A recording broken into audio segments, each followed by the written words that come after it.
അപ്പോഴേ ഞാൻ ഇതൊരു സംഭവം പറയാൻ വന്നതാ.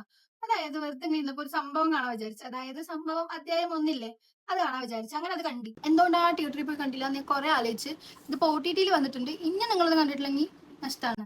അതായത് ഈ ടൈം ട്രാവലും ലൂപ്പും ഒക്കെ ഇഷ്ടപ്പെടുന്ന ആൾക്കാർക്ക് വൻ നഷ്ടമാണ് ഈ മൂവി കണ്ടിട്ടില്ല എന്നുണ്ടെങ്കിൽ. പിന്നെ കുറെ പേര് പറയുന്നുണ്ട് ഇത് ലാഗ് ആണ്, ഭയങ്കര സ്ലോ ആണെന്നൊക്കെ. മേ ബി റിപ്പീറ്റഡ് സീൻസ് വരുന്നതുകൊണ്ടായിരിക്കും ചിലർക്ക് ലാഗ് ആയിട്ട് തോന്നുന്നുണ്ടാവുക. ബട്ട് അത് റിപ്പീറ്റഡ് സീൻസ് അല്ല. ഓരോ തവണ റിപ്പീറ്റഡ് ആയിട്ട് വരുന്ന സീൻസും സിറ്റുവേഷൻ അനുസരിച്ച് അത് മാറുന്നുണ്ട്. നമ്മൾ ഇത് കണ്ട ശേഷം സത്യത്തിൽ നമ്മുടെ തലയിലെ കിളിക്കൂടും, പിന്നെ വേറെ ആരെങ്കിലും ഒക്കെ ഉണ്ടെങ്കിൽ അതൊക്കെ പോയിക്കണ്. ആ കാട്ടിൽ ഓവർ സൗണ്ടോ അല്ലെങ്കിൽ ബ്ലഡ് എന്തെങ്കിലും വീണ് വിചാരിച്ചാൽ അവിടെ ടൈം ട്രാവൽ നടക്കും, അല്ലെങ്കിൽ ഒരു ലൂപ്പ് അവിടെ ഫോം ചെയ്യും. ഇതാണ് കഥ. കഥ മീൻസ് ഇതാണ് ഉള്ളടക്കം. ഇത് കണ്ടു കഴിഞ്ഞാൽ നമുക്ക് കുറെ ഡൗട്ട് ഉണ്ടാവും. അതിലൊരു മേജർ ഡൗട്ടാണ് എനിക്ക്. അതായത് ഫിലിം തുടങ്ങുന്ന മുന്നേ തന്നെ നമുക്ക് ഒരു പോലീസ് ഓഫീസർ മരിച്ചിടക്കണം കാണാൻ കഴിയും. പക്ഷെ ആ പോലീസ് ഓഫീസർ തന്നെയാണ് ആ ബോഡി കാണുന്നത്. പക്ഷെ ആ ബോഡി ആ പോലീസ് ഓഫീസറിന്റെ തന്നെയാണ്. അതായത് ഈ സിനിമ കണ്ട ഇനി വിചാരിച്ചാൽ നമുക്ക് കുറെ ഡൗട്ട്സും കുറെ കാര്യങ്ങളുണ്ടാവും. ചിലവർക്ക് ക്ലിക്ക് ആവും.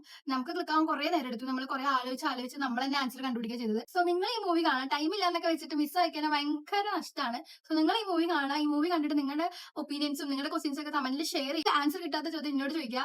ഏകദേശം ഞാൻ എല്ലാത്തിനും ആൻസർ കണ്ടുപിടിച്ച് വെച്ചിട്ടുണ്ട്. ഓക്കെ, അപ്പോ നിങ്ങളുടെ ഡൗട്ട്സും കാര്യങ്ങളൊക്കെ കമന്റിൽ ഷെയർ ചെയ്യാം. ബൈ.